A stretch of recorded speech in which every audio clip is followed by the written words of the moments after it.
Hello coin collectors and curious minds. Welcome back to the channel where history meets the pocket change in your drawer. Today, we're diving into one of the most fascinating coins minted during wartime America, the 1942 Jefferson Nickel. But this isn't just any nickel. This one marks a major turning point in U.S. coinage.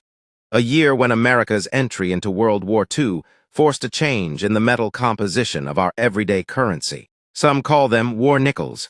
Others know them for their big silver secret. And one rare version, known among collectors as the 1942 Frith Nickel, is particularly mysterious. So grab your magnifying glass, and let's explore the incredible story of the 1942 Jefferson Nickel. The year was 1942. The United States was now fully engaged in World War II. Every resource mattered: steel, copper, rubber, and yes, even nickel. That same metal used to strike our 5-cent pieces was now a critical component in armor plating, airplane engines, and military gear. To support the war effort, the U.S. Mint had to make a critical decision. Nickel would be conserved for war production, and a new composition for the Jefferson nickel would be introduced. Until that year, nickels were made from a traditional alloy, 75% copper and 25% nickel. But by mid-1942, the U.S. Mint rolled out a new formula: 56% copper, 35% silver, and 9% manganese. That's right, they actually started putting silver in nickels. Now here's where things get really interesting. If you have a 1942 Jefferson nickel in your collection, it could be one of two very different types. The first version, struck early in the year, still uses the original copper-nickel composition. The second version, the war nickel, contains silver. The easy way to tell the difference: look for the mint mark on the silver war nickels. The mint mark is prominently placed above the Monticello dome on the reverse, a design element not used before or after these war years. It was the first time a mint mark ever appeared on the reverse side of a Jefferson nickel. You might see a large P.D. or C standing for Philadelphia, Denver, or San Francisco. Now some of you might be wondering, what exactly is the Frith Jefferson Nickel? The term Frith Nickel isn't an official mint designation, rather. It stems from noted coin dealer and researcher Q.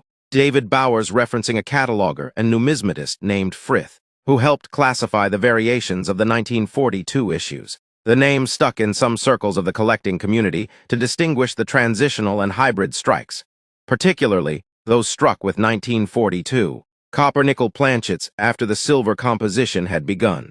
These transitional errors are incredibly rare. Some of these nickels show traits of being struck with leftover copper-nickel planchets at a time when silver planchets were supposed to be used. A few were even minted using dyes not properly updated.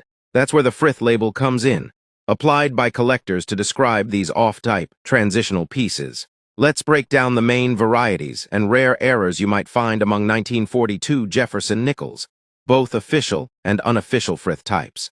1. 1942-piece silver war nickel. Contains 35% silver. Mint mark above Monticello. Scarce in high grade, common in circulated condition. 2. 1942D silver war nickel. Much scarcer than Thep. D. Mint mark above Monticello. In MS66 or above, values increase sharply. 3. 1942, no mint mark copper nickel Philadelphia. Traditional alloy. No mint mark. Found with a sharp strike and great eye appeal. 4. 1942D copper nickel pre-silver.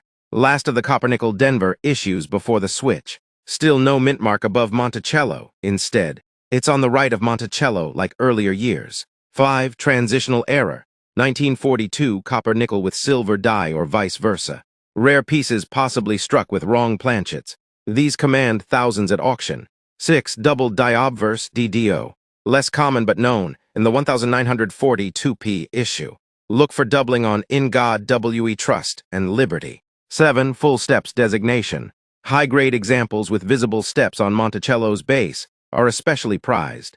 Coins with full steps and minimal marks are very difficult to find. Now let's talk money. What are these coins worth? Like all collectibles, condition is key. A worn 1942-piece silver war nickel may fetch just a few dollars, mostly for its silver content. But uncirculated examples in MS65 to MS67 condition, especially with full steps, can be worth $50,000 to $80,000 and more for higher grades. Transitional errors or the so-called Frith versions can command thousands. In fact, a certified transitional 1942 copper-nickel strike, using a silver die, has sold for over $175,000 in auctions, depending on grading and provenance.